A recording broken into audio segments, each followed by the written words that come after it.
Hi guys, today I'm here to do something that's a little bit rare for me. It's a makeup video, but it's not just any makeup video, it's the perfect palette tag, but without the ridiculous price label of it.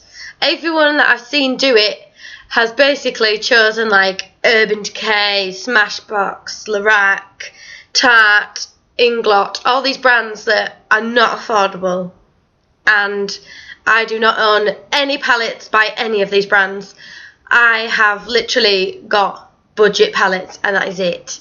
And I don't think they're any worse than normal, like the big high brand palettes. I like them a lot. I think, as you can see from my eye makeup, I think they work well. You can definitely see the colours. And I don't understand the price label of them. I think they're a bit of a rip-off, to be honest. And I've got 3 jobs and I can't justify paying these prices for these palettes. So I'm sure there's a lot of people out there who are like, say, in education or currently unemployed but still want to have nice makeup maybe for job interviews and things. They can't afford these prices either. So this is the budget perfect palette tag. Question number 1 is, what has the best packaging? And because it's budget, the packaging isn't so much of an issue. The product itself seems to be what the money goes into in the budget ones. So the best packaging I'm just going to give to these Primark palettes because they've got like patterns on them. You can't really see them in my camera. And that's about as pretty as budget palettes get. But I don't think that's a bad thing. And you get a nice big mirror in it as well. And as you can see, the colours are nicely set out. So these little Primark palettes are really nice, well packaged palettes. That's best packaging. Number 2 is, what is the best colour payoff? And I chose this one, which was only £2, and it's by Technic, and it's called Electric. And I've broke it, sadly. This is the mirror half, because I dropped it whilst it was open. And luckily the eyeshadows didn't go everywhere, just the mirror broke off. And these are the colours. As you can see, I've used the like burgundy colour quite a bit. Just do a couple colours for you guys. Do the pink and the green. They'll do. So that's, don't even know if you can see. I have a rubbish camera. So this is like the pearly pink, and this is the pearly pink from the top row, this one here, and this top green as well, which is quite pearly green. So that's them, and I just think they show up really brightly on your eye, and for the money, £2 basically, you can't go wrong, can you really? So that's those ones. It's just a shame that I dropped it and broke it. The next question is, what is the most versatile palette? And although this is not the best quality out of the ones I've got, it's definitely the most versatile. It's called Body Collection, and it's got colours galore and neutrals galore. So if you are a fan of having both colours and neutrals, this palette's for you. I don't really like neutrals, as you may have noticed about me, and I think I said in another one of my videos. And in this palette, a few of the matte colours are a little chalky, but it's still quite a good colour payoff for the money. I mean, this was about £6, I think, and it's quite a big palette. You get quite a lot of colours. Just try and show you, like, this is the matte blue in there, and it is a tiny bit chalky, I'll admit, but can you complain really at £6 for all these colours? I think it's just a nice basic starter kit palette. The next question is, what is the best for travelling? And I would choose a Makeup Academy palette every time. Yes, they might not have a mirror in them, but the colours are always nice sets that you can make plenty of looks out of. This one is Dusk Till Dawn. I chose this one to show for best travelling because it's got a row of neutral colours and a row of bright smoky colours, so you could have this for day and night. even though I don't really use the neutrals, I literally bought it for the bottom row because this blue, purple and black colour are absolutely gorgeous. Even though, strange enough, I have the gold on from this palette today, as you can see. The next question is, what is your biggest regret? And I don't really regret buying a lot of my palettes. The only one I would say I regretted, and it's not really that bad, is this saffron glitter gel palette thing. Take the brush out.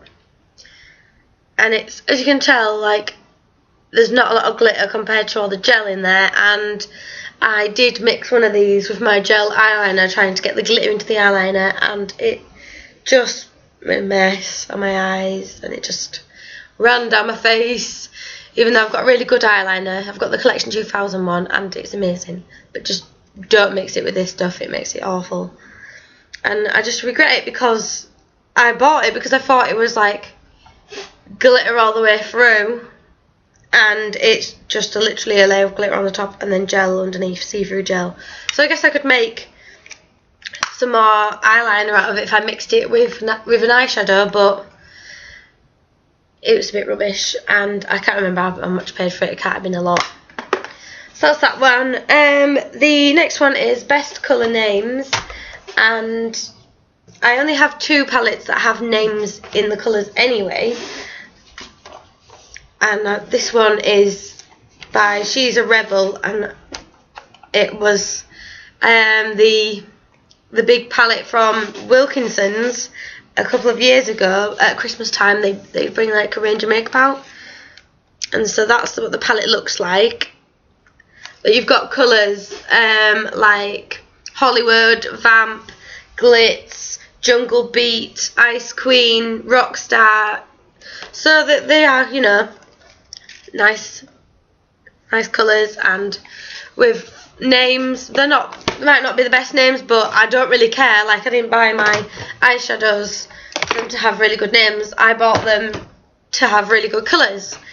The least used palette is a really bad palette, but I didn't buy it, so I didn't put it in my biggest regret. It was a gift from my grandma. Sorry, Grandma, but because she knew I liked that She's a Rebel palette so much, she bought me the mini one, and it's just rubbish. Like, there's no pigmentation in these colours at all compared to the other ones. Like, I don't know if you can see that one, but this is supposed to be like that middle like jet colour, and it just comes off as like a little bit of chalk.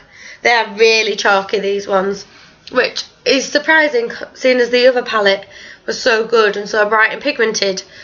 And also it's got a blush and a lip gloss in there, and I don't wear either, so that's obviously the least used one because it's just nothing that I want. And then the last question is my most loved, most used palette I would take on a desert island, and it is my best friend.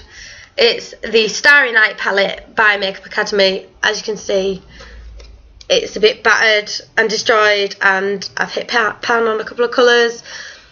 And it's just my perfect palette. It's all smoky colours. They're all, you know, like quite dark, and then there's like a bit of purple in there, a bit of blue, and a pink. I even used the pink in it.